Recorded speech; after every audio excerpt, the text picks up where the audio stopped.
I'm Cassie, and in my kitchen today we're going to make Japanese dorayaki.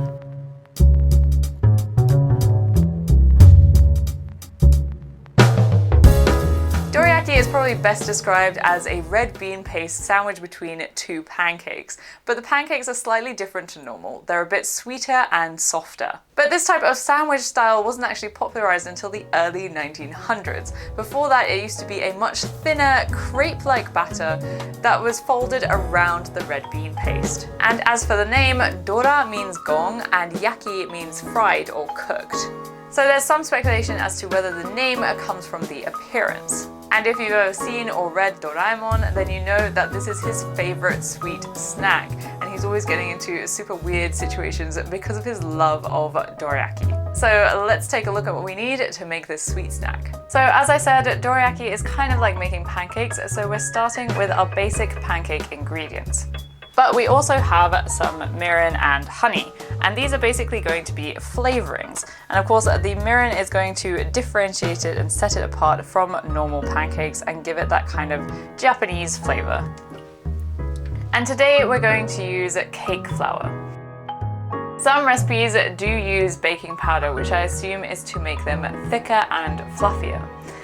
However, most traditional dorayaki seem to be quite thin with a nice rounded edge. And so for aesthetic reasons, because I don't want them to puff up too much and get a kind of more flat edge, I don't use any baking powder. Then of course we'll need some red bean paste. Today we're using Tsubu-an, which is a kind of crushed red bean paste as opposed to the very smooth type, so there are still a few bits of the red bean in there. This is the most traditional and common filling, but you can put pretty much anything that you want to in there.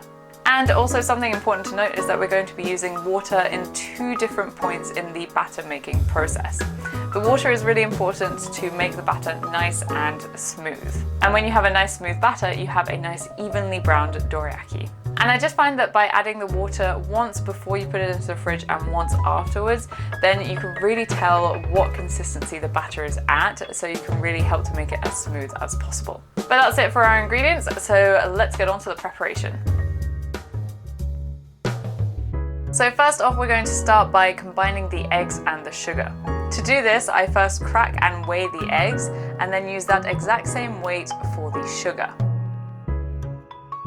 I find that this is the best way to really combine the eggs and the sugar and to get a nice light and fluffy batter. So once we've weighed them, we're going to combine them, and then using a handheld electric whisk, just going to whisk them until it's light in color and kind of thick.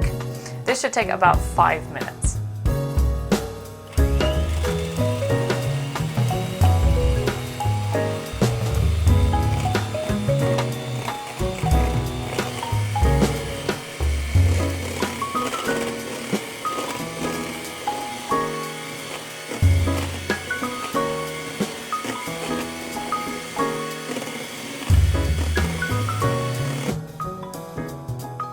Then after about 5 minutes of whisking, you should have something that is about this consistency. It's at this point that we're going to add our sugar and mirin.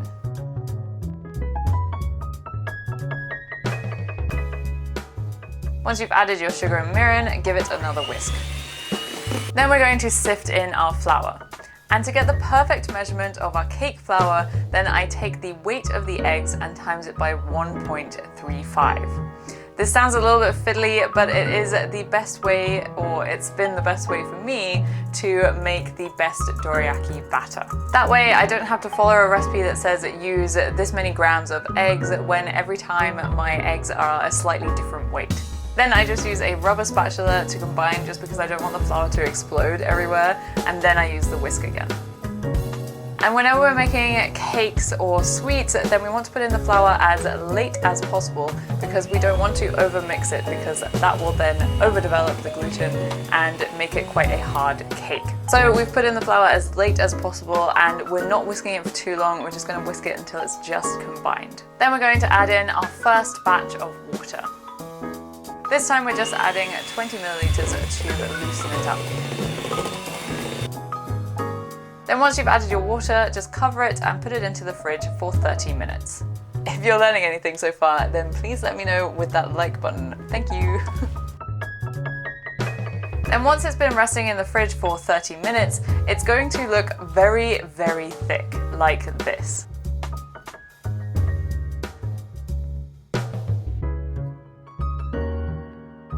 So this is when we're going to add a bit more water to loosen it up. Here I'm adding 50 milliliters of water, but this will depend on the weight of your eggs and flour. So just add a little bit at a time until you get the right consistency. It should be a loose and runny mixture that comes off the whisk easily, but leaves a small ribbony pile below for about a second. And I just use a hand whisk at this stage. So that's our batter ready, so let's get on to cooking our dorayaki. So one of the key points about dorayaki is having that really even brown surface. So when we start, then we first put a little bit of oil into the pan, and then using kitchen paper, just take off all of the oil. This sounds a bit weird, but as you're doing that, just spread it all around the pan, and basically that's going to make a really, really, really, really thin layer of oil on our pan, which is going to help make that even underside. Then put your pan onto a very, very low heat. Mine is just above the lowest heat that it can go to. Then for the perfect handheld dorayaki size, then we want to take 2 tablespoons of batter.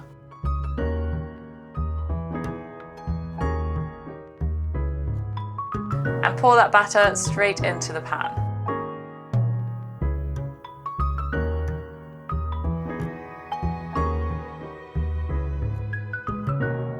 Then for me, the first side takes 1 minute and 10 seconds. Then you're going to flip it, and for me that second side takes 50 seconds.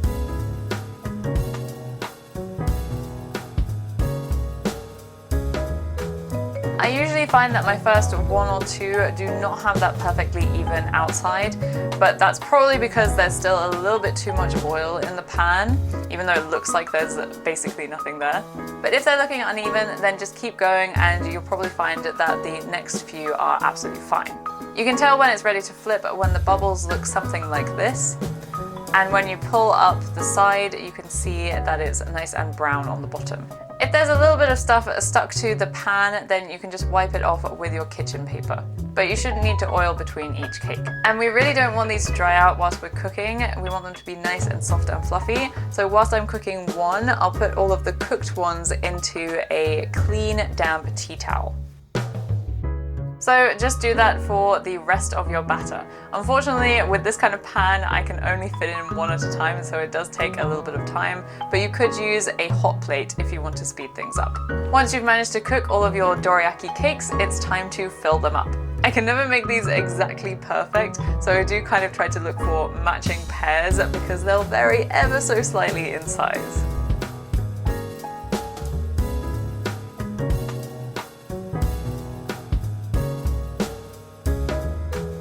And so you'll see that on one side of your dorayaki, it probably looks a little bit different. It's a bit of a different texture. It's not as perfectly brown. So I use that side as the filling side. So I take 1 dorayaki cake and I just spread all of my red bean paste onto it. I like to make a little mound in the middle so it makes like a nice cute shape when you bite into it. And also then you can have a bit of paste just around the edge and use that as a kind of glue to pinch the cakes together.